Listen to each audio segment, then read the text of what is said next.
پاکستان کی تاریخ میں میاں نواز شریف وہ واحد شخصیت ہیں کہ جو کہ 3 مرتبہ وزیر اعظم رہے، لیکن ہر مرتبہ ان کا رویہ فوج مخالف رہا۔ اس کی وجہ جاننے کی کوشش کرتے ہیں کہ اس کی اصل حقیقت کیا ہے۔ دیکھا جائے تو میاں صاحب کو سیاست میں لانے والی بھی فوج تھی، فوج کے جرنیل تھے، یعنی جنرل ضیاء الحق اور جنرل جیلانی۔ یہ پنجاب کے وزیر خزانہ رہے، پھر وزیر اعلیٰ پنجاب رہے، اور اس کے بعد جنرل ضیاء الحق نے میاں صاحب کا قلعہ مضبوط بنایا اور وہ یہ سفر جاری رکھتے ہوئے قومی سیاست میں آئے، اور قومی سیاست میں آ کر یہ وزارت عظمیٰ کی مسنت پر فائز ہوئے۔ اس تمام عرصے کے دوران میاں صاحب کے خاندان کے دیگر افراد بھی شاہی خاندان کی طرح حکومت کے کلیدی عہدوں پر فائز رہے، یعنی شہباز شریف، حمزہ شہباز اور میاں صاحب کی اپنی صاحبزادی Maryam Nawaz prime minister house میں پالیسی ساز بن کر تمام میڈیا سیل کو کنٹرول کرتی رہیں۔ ان کے سمدھی اسحاق ڈار کے ثبوت پاکستان کے قومی خزانے کی چابی تھی، اور ان کو کوئی پوچھنے والا نہیں تھا کہ قومی خزانے میں جس طرح سے خیانت ہوئی انہوں نے کس طرح کی۔ مسلسل بیرون ملک اس خاندان کے اثاثے، جائیدادیں اور کاروبار بڑھتے چلے گئے۔ خاص طور پر ہاؤس آف شریف کا ذاتی کاروبار بھارت کے ساتھ بڑھا، اور بھارت کی کاروباری شخصیات بغیر ویزے کے ساتھ پاکستان آ کر شریف خاندان سے ملاقاتیں کرتی رہیں، جس کی وجہ افواج پاکستان سے ان کی دوریوں کا سبب بن سکتا ہے۔ ان کا افواج پاکستان سے نفرت اور غصہ اسی بنا پر تھا کہ یہ اپنے طور پر خارجہ پالیسی میں بھارت کے ساتھ نرم رویہ رکھتے تھے۔ 3 مرتبہ وزارت عظمیٰ کا قلمدان رکھنے والے میاں صاحب اپنے ان تینوں ادوار میں افواج پاکستان کے سپہ سالاروں سے کبھی بھی اپنی قربت نہ بڑھا سکے۔ ہر آرمی چیف سے ان کا تنازع رہا، ہر آرمی چیف سے ان کا اختلاف رہا۔ آپ ماضی میں دیکھ لیجئے، جنرل آصف نواز جنجوعہ، جنرل وحید کاکڑ، جنرل جہانگیر کرامت، اور پھر جنرل پرویز مشرف، اور پھر جنرل راحیل شریف۔ آپ اندازہ کیجئے کہ جنرل پرویز مشرف کو یہ خود لائے، اور ان کے پاس سینئر جنرلوں کی لسٹ موجود تھی، جن میں جنرل علی قلی خان جو کہ سینئر ترین جرنیل تھے، اسی طرح جنرل خالد نواز سینئر ترین جرنیل تھے، لیکن یہ ان کو نظر انداز کر کے پرویز مشرف کو آرمی چیف بنانے میں کامیاب ہو گئے۔ دلچسپ واقعہ یہ ہے کہ انہوں نے جنرل راحیل شریف کے ساتھ اپنی قربت بڑھانے کی کوشش کی تو انہیں مری کے گیسٹ ہاؤس میں بلا کر BMW کی گاڑی دینے کی کوشش کی، اور ان کو چابی دیتے ہوئے کہا کہ جنرل صاحب پرانی گاڑی کو چھوڑیے اور یہ نئی گاڑی رکھیے۔ جنرل راحیل شریف نے چابی ان کو واپس کر دی اور وہ چلے گئے۔ تو یہ ان کا طریقہ کار تھا۔ ان کے والد محترم میاں شریف جو کہ ابا جی کے نام سے مشہور تھے، وہ خود صدر پاکستان منتخب کروانے کے لیے اور آرمی چیف کے معاملات میں دلچسپی کے لیے اپنے گھر پر آرمی چیف کو دعوت دیا کرتے تھے، یعنی پرویز مشرف کو انہوں نے دعوت پر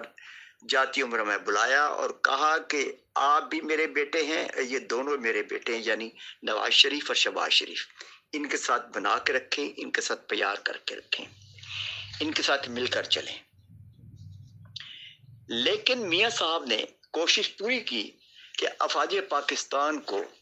ہاؤس آف شریف کی کمان میں رکھا جائے، یعنی جس طرح وہ پنجاب پولیس کو استعمال کرتے تھے، وہ چاہتے تھے کہ افواج پاکستان بھی پنجاب پولیس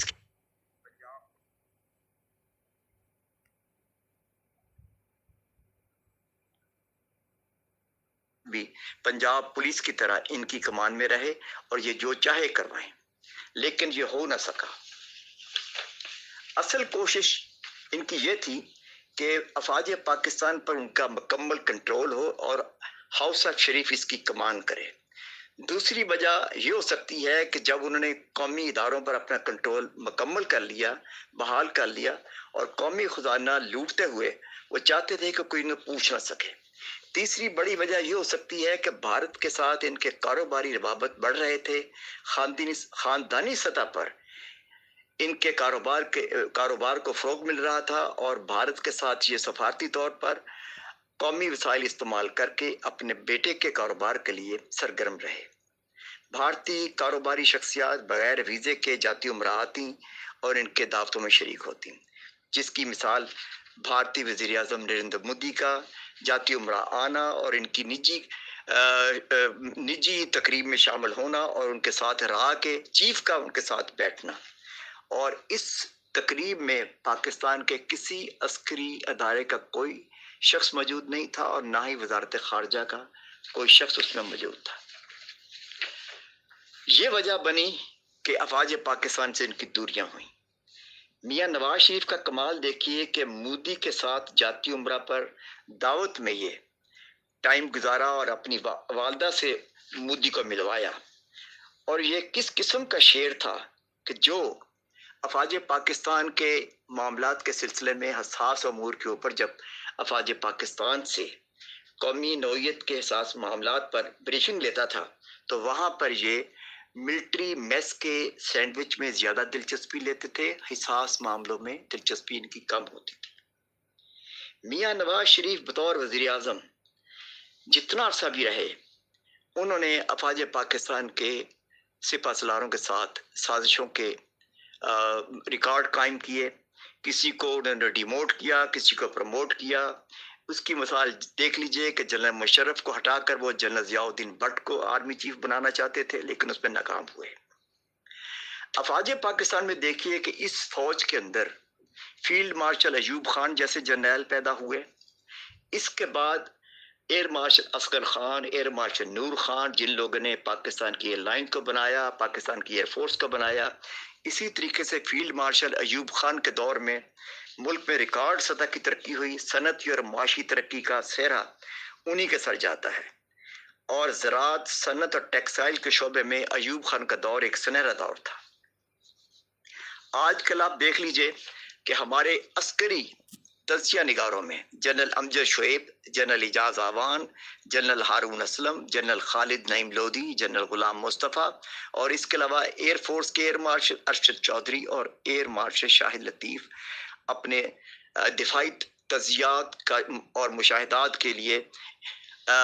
ٹیلی ویژن پر اپنی آراء دیتے ہیں اور لوگ ان کو سنتے ہیں۔ لیکن میاں صاحب کا معاملہ یہ ہے کہ یہ افواج پاکستان سے جو ان کا مخالفت کا رویہ ہے وہ کسی طور پر بھی اب قبول نہیں کیا جائے گا۔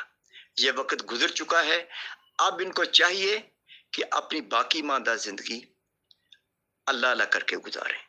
اس ویڈیو میسج میں ایک تھوڑی سی مسٹیک ہو گئی، غلطی ہو گئی ہے۔ میں نے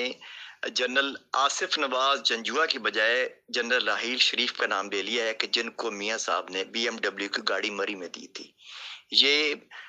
جنرل راحیل شریف نہیں تھے، یہ جنرل آصف نواز جنجوعہ تھے۔ Thank you. پاکستان کی تاریخ میں